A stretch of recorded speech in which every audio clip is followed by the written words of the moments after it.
Meritíssimos e meritíssimas, estamos aqui com o nosso segundo episódio de Entendendo a Temporada de Desventuras em Série. E agora? Gente, hoje, pra quem não se lembra, a gente tá gravando isso aqui logo após ter maratonado. Eu maratonei passando mal, então assim... Foi difícil, gente, a gente tá muito cansado, já tá tarde, então assim, aguenta aí com a gente. Eu quero dormir, porra! O vídeo de hoje vai ser sobre o episódio 3 e 4, que é na verdade a adaptação do livro O Elevador Ersatz, que é o livro 6 de Desventuras em Série. Look away.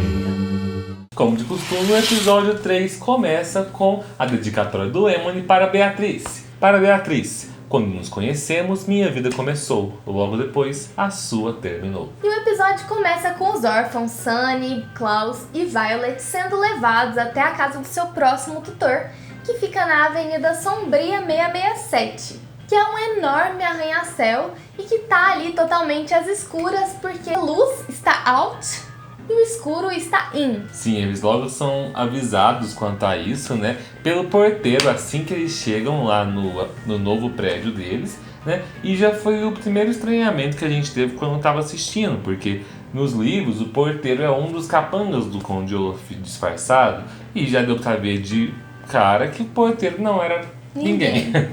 Mas tudo bem. O porteiro avisa eles ali então sobre essa questão do in e out, que é muito predominante ali, e eles já percebem isso quando eles têm que subir até a cobertura. São 46 andares? 66. 66 Pelos 66 andares que separam o térreo, né, da cobertura, e eles têm que ir numa escada completamente escura, iluminada à luz de velas, porque a luz está out. Inclusive, é importante lembrar que são 66 andares, porque para variar são referências do Lemony. O prédio fica na Avenida Sombria 667. Né? Na Inglaterra eles têm uma brincadeira de uma expressão de dizer que o número 667 é o vizinho da besta, né? Por ser o vizinho do 666. E aí tá no 667, são 66 andares e é o 6º livro. Então assim, do Lemony satânico ali, Illuminati, crianças também. E quando eles chegam lá na cobertura, eles são recepcionados pelo seu novo tutor, Jeremy Squalor, e pela sua nova tutora, Esme Gigi Genevieve Squalor, a 6ª consultora financeira mais importante da cidade. Eles oferecem a eles martinis aquosos, eles são nada mais que água com azeitona. Mas porque martinis aquosos são muito in e os martinis alcoólicos estão muito out. E é aí que nós somos apresentados ao conceito de in e out, que é uma coisa para qual Esme dá muito valor, o que está na moda e o que não está na moda. E que assim, a questão do in e out é um bordão assim da série, né? Então foi tão chato o pessoal da tradução não ter traduzido o in e out mesmo, mas tudo bem, a gente releva. Pra quem assistiu, pra quem entende inglês e assistiu legendado, percebeu que eles fizeram muitas piadas com in e out e foi ótimo. Sim, mas enfim, falando do nosso casal, quem exatamente são Esme e Jeremy? O que temos de informação sobre a Esme é que ela já é rica desde a juventude por ter herdado uma enorme fortuna e que há muito tempo ela já acompanha o Olaf em seus planos malignos. Ela foi uma integrante de CSC que participou ativamente da cisão ao lado dos vilões e, enquanto atriz, ela já atuou em muitas peças escritas pelo Conde Olaf sob o pseudônimo de Olfun-Kut. No livro Autobiografia Não Autorizada, nós temos algumas críticas teatrais que o Lemony Snicket publicou na época em que ele trabalhava no Pundonor Diário, criticando o trabalho de atriz de Esme. Como a atriz era muito influente na sociedade, a Eleonora Poe demitiu o Lemony Snicket do Pundonor Diário e lançou uma matéria pedindo desculpas e se retratando com a Esme. Depois de tudo isso, a Esme se casou com o Jeremy por puro interesse. E muitos fãs, ao lerem os livros ou quando assistiram a série, ficaram em dúvida se o Jeremy fazia ou não parte de CSC. A resposta é não, ele não era voluntário de CSC, apesar de que futuramente na série ele acaba entrando para a corporação. A questão é que mesmo não fazendo parte da corporação no início, Quando era jovem, o Jeremy era muito amigo da Beatrice e do Jax Snicket. Aquele tipo de amizade das ficções, sabe? Onde você não faz ideia que os seus amigos têm uma identidade secreta e fazem parte de uma organização. Mas tanto no livro quanto na série, o Jeremy relata sobre como a mãe dos órfãos era uma mulher corajosa com a qual ele escalou o Monte Fraud, onde ela lutou contra uma águia que a atacou. Esse ataque dessa águia muito provavelmente foi um ataque das águias do lado dos vilões de CSC, que o Jeremy deve ter passado a vida toda sem entender o que foi que aconteceu. Os nomes do Jeremy e da Esme também são referências literárias. O nome do Jeremy vem do escritor norte-americano J.D. Salinger, que é o escritor de O Apanhador no Campo de Centeio. Isso. E o nome da Esme é em homenagem a um poema do próprio Salinger que chama For Esme, With Love and Squalor. E é nesse momento que chega o jornaleiro, que foi uma pessoa incrível em toda a série, todos os episódios que ele chegando apareceu. nos locais mais inusitados de bicicleta. E aí ele deixa um jornal que fala que as luzes voltaram a estar in, e aí já correm para abrir todas as janelas e ligar as luzes, e é onde os Bowler vão abrir a janela da sala e abriu as cortinas assim, e quem está por trás esperando? Todos nós ficamos surpresos de o Olaf já estar atrás das cortinas, disfarçado como Gunther, o leiloeiro estrangeiro, né?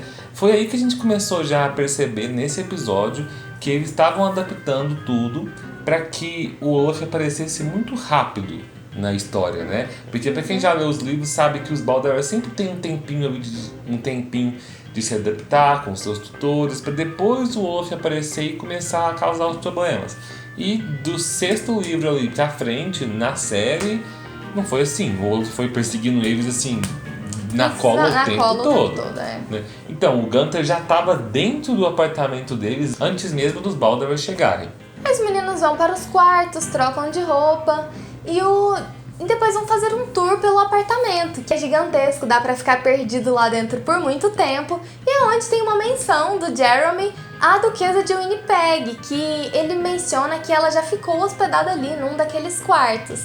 A Duquesa de Winnipeg, caso você não se lembre, é uma das voluntárias de CSC que era muito amiga do Lemony Snicket e da Beatriz. E se você quiser saber um pouquinho mais sobre ela, nós já falamos dela no nosso vídeo explicando quem é Beatriz. Bom, depois então que eles trocam de roupa, vestem os ternos riscas de giz, como a Ju disse, eles vão explorar o apartamento. E nessa exploração, quando eles passam pela sala de jantar, nós temos ali novamente o quadro do produtor Barry, novamente com outra roupagem, né? O que fomenta aí a nossa teoria do Ike estar infiltrado em todos os ambientes. Enquanto eles estão explorando o apartamento, nós temos a Violet explorando por conta própria e chegando ali num toucador, né? E ela vê um conjunto de chá em que os pedaços, os torrões de açúcar estão espalhados dentro da bandeja, porque está faltando uma das peças. Está faltando o açucareiro. Tcharam, né? Quando a gente viu essa referência nesse episódio, acho que a gente ficou tão empolgado porque a gente pensou assim, vai ser a referência de açucareiro que eles vão dar por essa temporada, né? Estávamos errados. Pausa aí nos Balder e de repente somos levados para Olivia, que foi até o Sr. Paul. Para quem ela foi pedir ajuda? Sr. Paul, né? Contar para ele tudo o que estava acontecendo, falar das preocupações dela e de que ela começou a ler o livro lá da história incompleta das organizações secretas. O Sr. Paul não é de muita ajuda, mas a sua secretária Jacqueline escuta toda a conversa, liga pro coleguinha dela e chama Jax Snicket para que ele possa ir atrás da Olivia, né? Recrutá-la para a CSC. Pessoal, a gente pede desculpas rapidinho porque hoje o dia foi muito intenso, foi uma gravação muito longa, a Ju não estava se sentindo muito bem, ela precisou ir embora, então eu vou terminar o vídeo aqui sozinho, ok? Espero que se contentem só com a minha presença, mas no próximo vídeo a Ju já está de volta, ok? O Jax vai até a Olivia para recrutá-la para a CSC, né? E foi muito legal o jeito que eles colocaram o Jax como motorista de táxi, Porque nós sabemos que é tradição na CSC que existam vários meios ali, várias tradições, vários códigos para que alguém seja recrutado para a corporação. E um desses meios é através de um voluntário disfarçado de taxista. E eu e a Ju até comentamos que a gente ficou com vontade de que eles tivessem feito o recrutamento da Olivia da forma como é mencionado que acontece nos livros, né? Onde você pega um táxi, o taxista conversa com você através de códigos e te mostra uma foto dele bebê. E não foi assim que aconteceu, foi de forma mais direta, né? Mas ainda assim gostamos da abordagem do Jax e Snicket com a Olivia. Voltando ali para os Balder, eles juntamente com Jeremy, Esme e o Conde Olaf disfarçado de Gunther vão comer num restaurante e a princípio o Gunther quer levá-los para o Arenk Holdini, um restaurante ali que foi montado no improviso pelos próprios capangas dele. Lá ele quer apagar o Jeremy e sequestrar os Balder, mas a Esme dá um chilique que ela não pode comer ali porque o local ali não é inn e ela precisa ir para o restaurante inn. Todos eles vão para o Café Salmonella, que tem esse nome tanto em inglês quanto em português, para fazer um jogo de palavras ali com a palavra salmão e com a bactéria Salmonella. E no momento em que eles chegam no restaurante, eles são atendidos por um dos garçons vestidos de salmão, que é o Larry, que nós já falamos aqui em um dos vídeos anteriores, um dos voluntários da VFD. Havia uma tentativa de chamar a atenção dos órfãos e falar para eles que os voluntários de VFD estão tentando resgatar os Quagmire. Então o Larry tenta usar ali vários códigos para se comunicar com eles.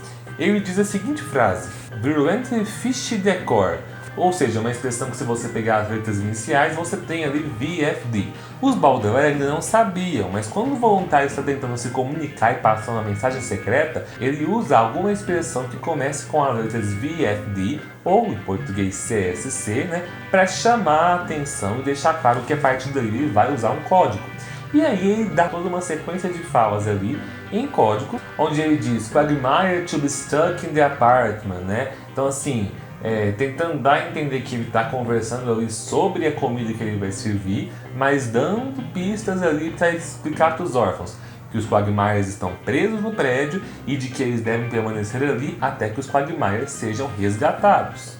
Logo após, quem chega no restaurante é o Sr. Poe, junto com a Eleonora Poe, sua esposa, e a sua secretária Jacqueline. E a Jacqueline, quando vê os órfãos, também passa para eles alguns códigos ali com o VFD. Ela usa a seguinte expressão: Vigorously Fancy Dining, né?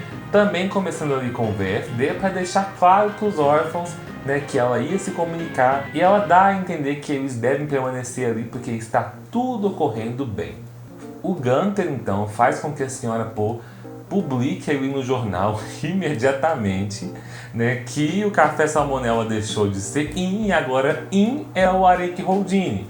E logo o jornal é jogado ali na mesa deles, né, e a multidão alvoroçada vai correndo lá pro Arenk Holdini. E o Olaf deixa bem claro que ele quis ir para lá porque ele quer apagar o Jeremy através da bebida que eles vão servir para ele e sequestrar os Balder. Só que nessa transição aí de restaurante, os Balder escapam e a trupe do Conde Olaf só percebe isso quando já tá todo mundo lá no restaurante.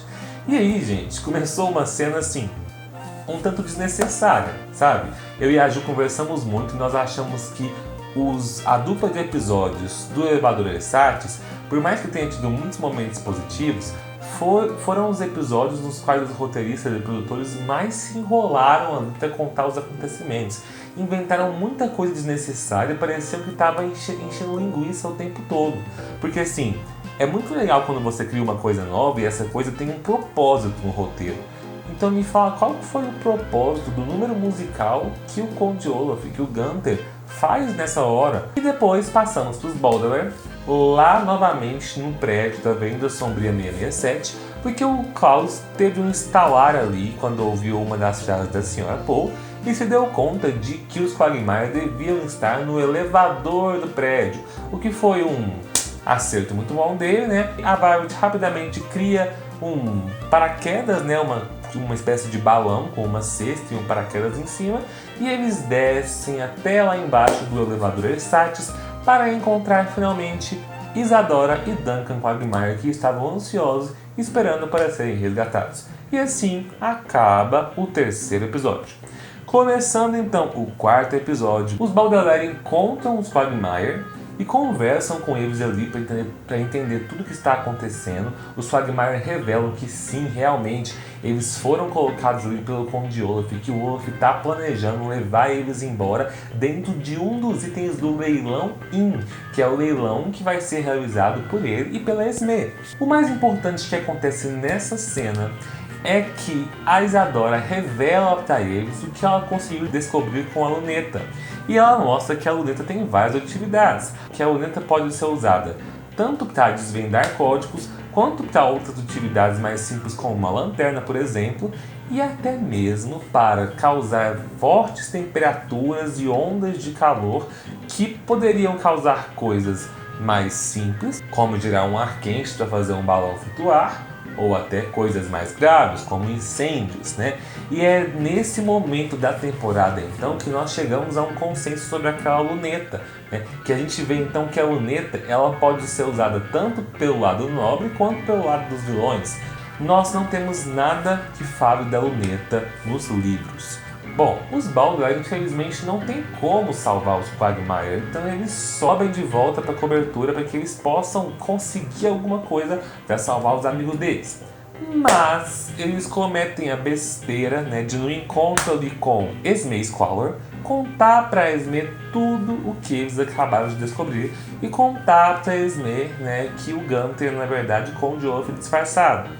Esme age a princípio como se não soubesse, mas assim que tem a chance, ela empurra os órfãos Baudelaire de volta no elevador Ersatz. E nesse meio tempo aí que teve a conversa entre eles e a Esme, já tinha sido tempo suficiente para que o Gunther entrasse lá no posto do elevador, tirasse os Quagmire de lá e plantasse lá uma rede, né, uma armadilha para que os Baudelaire ficassem presos quando caíssem, né? E no momento em que a Esme empurra os Baudelaire, depois ela grita lá de cima para eles, né, revelando que ela na verdade está ao lado do Conde Olaf, que é ex-professor de teatro dela. E após gritar várias ameaças, ela grita o seguinte, que ela irá roubar dos Baudelaire, assim como Beatrice roubou dela, né? É nesse momento que a gente já tem a primeira menção ao roubo da Beatriz, que nós sabemos que foi o açucareiro, né? Que Beatriz roubou o açucareiro de Esme Squalor. E não bastasse a citação desse roubo aqui, logo em seguida nós já temos Jax Snicket levando a Olivia dentro do seu táxi e já começando a contar um pouco para ela ali da corporação, e ela falando que não tem ideia do que está acontecendo, de que ela não devia ter envolvida nisso. E ele diz para ela o seguinte, ele fala que o sequestro dos Quagmire é resultado de um assassinato, que é resultado de um incêndio, uma infração de trânsito, uma contravenção, 2 dardos envenenados, 3 ações civis e um objeto roubado. Atenção aqui para a parte dos 2 dardos envenenados. Quem já assistiu os nossos vídeos anteriores explicando desventuras sabe muito bem que dardos envenenados foram a arma que mataram os pais do Conde Olaf, e que já é entendido pelos fãs da série que o motivo pelo qual Olaf se revolta e passa a exercer todas as vilanias dele na série é porque os seus pais foram assassinados. O que gerou todos esses acontecimentos foi o roubo do açucareiro. Isso é uma informação muito importante que a gente não tem confirmada nos livros de desventuras em série. Todo mundo sabia que o açucareiro era importante, tinha importância e estava sendo procurado pelos voluntários da corporação, mas ninguém tinha noção de que todos os problemas começaram com o roubo desse açucareiro. Então, nesse episódio, a gente já começa a ter uma noção assim mais ampla de que Beatriz foi a causadora de tudo. E só uma menção honrosa aqui, em nome da Ju, para essa cena em que o Jax Snicket fala para Olivia: segure-se em algo forte. E ela põe a mãozinha no ombro dele e dá aquele sorrisinho. A gente passa para uma cena que eu prefiro não falar tanto dela, porque acho que terei pesadelos, que são as referências sexuais entre Olaf e Esme através de dança. Bom, foi inusitado de se ver, num sentido bom, mas assim, foi muito legal todos os jogos de palavras, e a atuação dos dois naquela hora foi muito impecável. Essa relação romântica ali entre a Esme com o de Olaf, o romance, a paixão, o desejo é muito mais da parte dela do que da parte dele. Voltando lá então pro posto do elevador, presos lá na rede, os Balder folheiam o catálogo do leilão IN e encontram lá o lote 49, que está lá marcado para eles com as letras VFD, CSC em português. O lote 49 é uma referência bem clara a um conto do autor Thomas Pynchon chamado O Leilão do Lote 49. A Sunny salva então os irmãos dela ali. Depois, os Balder então descem até o fundo do poço. Até o fundo do poço, literalmente. Descobrem que ele tem uma passagem secreta que leva a um túnel. E esse túnel leva até onde? Até as cinzas da mansão Baudelaire. O que é definitivamente um baque para eles. Esse túnel é a descoberta mais importante dos órfãos no livro e nos episódios do Elevador Ersatz, porque na verdade a existência do túnel é o único motivo pelo qual a Esme se casou com o Jeremy. No Autobiografia Não Autorizada, nós descobrimos que quando ainda era solteiro, o Jeremy comprou a cobertura da Avenida Sombria 667 a pedido do seu amigo Jax Snicket. O Jeremy não fazia ideia que o motivo pelo qual o Jax pediu que ele a comprasse era que tinha um túnel que ligava o prédio até a mansão Balder, e que os voluntários de CSC não queriam que nenhum vilão encontrasse esse túnel.